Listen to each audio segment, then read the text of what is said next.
I was born in the state of Johor. I did not grow up there or lived there, but I was born there. Why?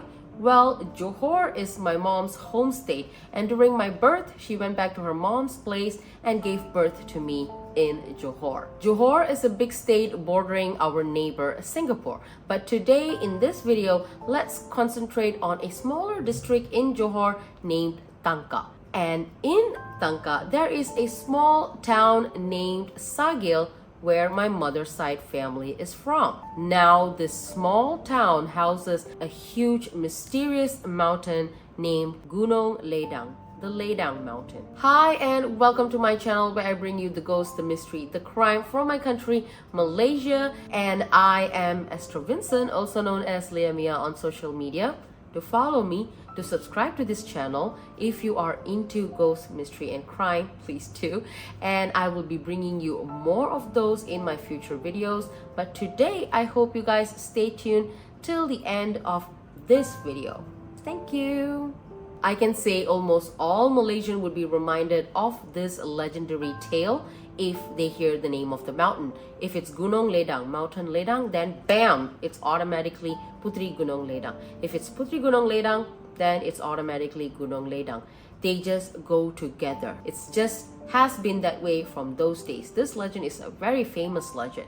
So, okay, I'm not gonna waste any more of your time. Let's get into this legendary story. Gunung Ledang rises proudly wrapped on its mists and mystery. For generations, locals have talked about its tale of magical beauty and strange powers. But one legend stands out among the rest, the legend of Puteri Gunung Ledang, princess of the Ledang mountain. She is believed to be this beautiful, gorgeous princess that lives at the top of Mountain Ledang, and many tried to win her over, but none succeeded. Not even a powerful sultan who had all the riches and prestige he could offer her. Alright, let's go to the glory days of Sultan Mahmud Shah. During his reign in Malacca, he was powerful. He had it all: power, wealth, influence. But like people who think they've got everything, there is still one thing missing. This sultan was looking for a bride. Not just any woman to make his queen. He was looking for the most beautiful woman alive. Someone who matches his splendor and reign. And that's when he started hearing the rumors, whispers about a beautiful princess who lives on top of Mountain Ledang. Word was her beauty was unreal. It was unworldly, nothing matching to us normal human beings. She was like the next level beauty. But here's the catch. No one who had ever gone up there to find her had ever come back. Still, the Sultan was hooked. He decided, you know what? I am going to climb the mountain on my own. I am going to climb the mountain as the hand of the princess myself. No mountain, no mystery is gonna stop me from attaining the only worthy woman. But of course, his advisors were like, nope, your majesty, I don't think so. That would be the right choice, because the mountain that we are talking about, it's not just any mountains. Claims of many weird stuff happening there is everywhere. Everyone knows about it. So let's not risk you climbing it. So after some back and forth, the Sultan decides that he is not going to climb the mountain on his own, but he's going to send one of his most trusted warrior, the legendary Hang Tuah, to go and find his elusive princess. And just like that, the mission begins. So Hang Tuah, the legendary warrior, together with his team, they started climbing this mountain, Gunung Ledang. This wasn't some easy hike. The mountain was steep, the jungle was thick. The deeper they went, the stranger things got. The air around them in the mountain felt heavy. They felt like the mountain itself was watching them. Some of the men started whispering among themselves, saying they see shadows moving around them, and they hear voices and whispers in the wind. They are not able to make what the voice is saying, the whispers are saying, but the voices are just there, flowing with the wind. It felt like the mountain was alive and warning them not to go any further. But Hang Tuah, the brave warrior, he didn't flinch.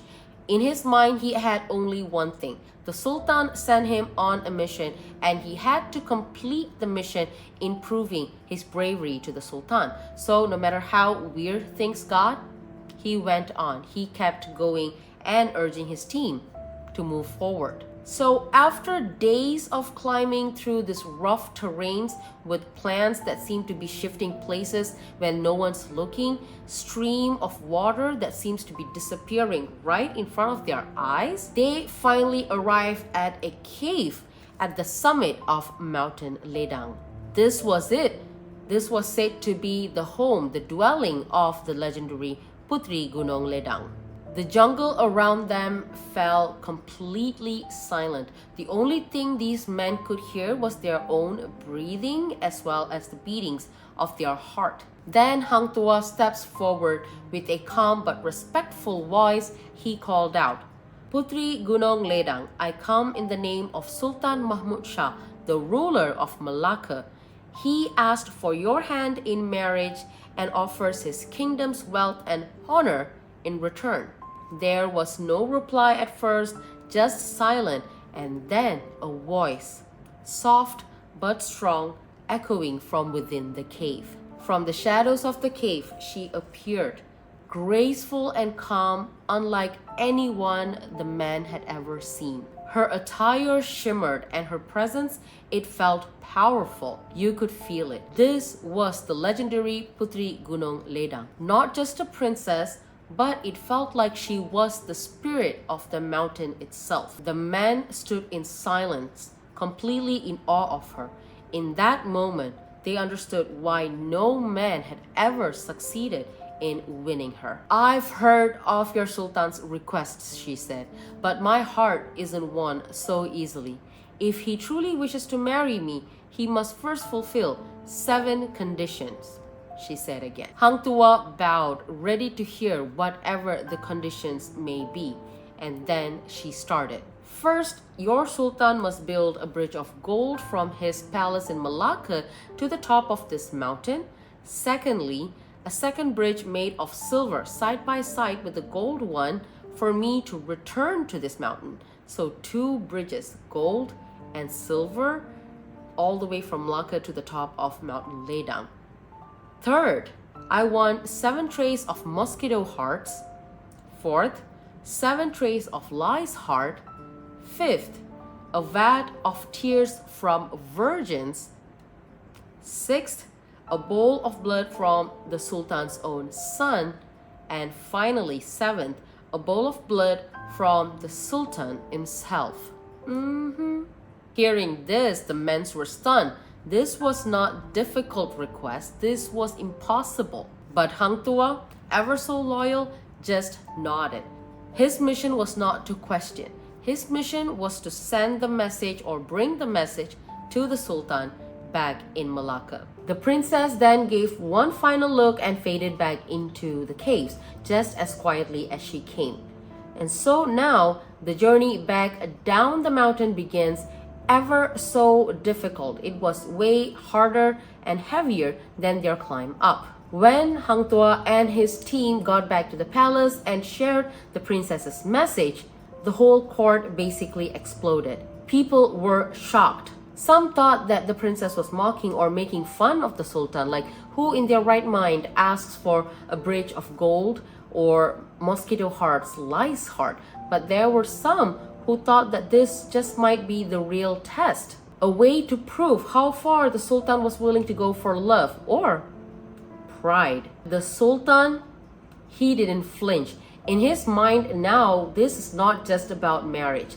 This was about winning, about showing nothing, not even the impossible requests could stand in his way. So he got to work. He called his top builders and started designing bridge made of gold and silver, sent out men across his kingdom looking for mosquito hearts, lice heart, even tears of virgins somehow.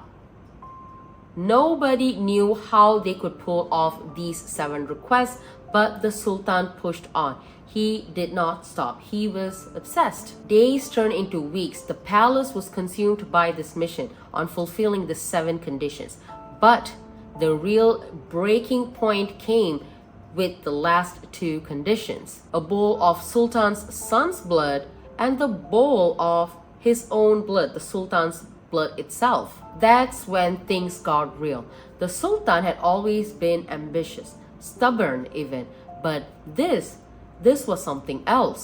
The idea of hurting his own son for a woman, no matter how divine, that started to haunt him. He couldn't sleep, he could not focus. The weight of the choice that he had to make was getting to him. It was starting to crack through his pride. One night, the Sultan was wandering alone in the halls in his palace with the demand of the princess in his mind and thinking about the weight that those demands carry. Finally, things started to settle down for him. For a long time, he believed power and wealth could get him anything and everything. But now, standing and staring at the Gunung Ledang, he realized that that's not the case. He thought maybe this wasn't about winning. Maybe this was about facing the truth. That some things, no matter how badly you want them, they just cannot be forced. Money and wealth cannot buy them. By morning, the Sultan made his decision. He assembled his court and he said, "I've come to realize that while I may rule a kingdom, there are limits to what power can do. The princess conditions weren't a challenge. They were a lesson. I will not take my son's blood.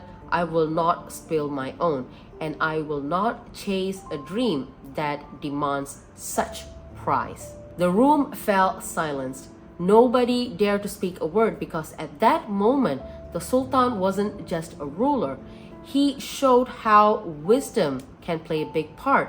He had just learned humility. "I release my claim on Puteri Gunung Ledang," the Sultan continued. "Let her remain on the mountain as she always has been, beyond reach, beyond pride, and beyond possessions." And just like that, the pursuit ended. From then on, the Sultan ruled with a different kind of strength, not just ambition, not just wealth, but with exceptional wisdom. And Gunung Ledang, the mountain, stayed where it was. So did the legendary princess, untouched, untamed, and unforgettable. The mountain, Gunung Ledang, it still remains a place of mystery, with visitors often speaking of its strange and mysterious occurrence till this very day. As for the princess of Gunung Ledang, Puteri Gunung Ledang, it's believed that she'll remain an eternal guardian of the mountain forever, a symbol of beauty and independence. And that, you guys, is the legend of Puteri Gunung Ledang, the most famous legend linked to the mountain Gunung Ledang. Any of you guys out there, especially Malaysians, do you guys have your own story of spooky happenings or mysterious happening while visiting the mountain? I've visited the mountain multiple times. Like, the mountain has a beautiful waterfalls, but I've always been in the base of the mountain. I've never tried to hike it or anything. So I don't have any mysterious stories. I've just got happy, beautiful memories there.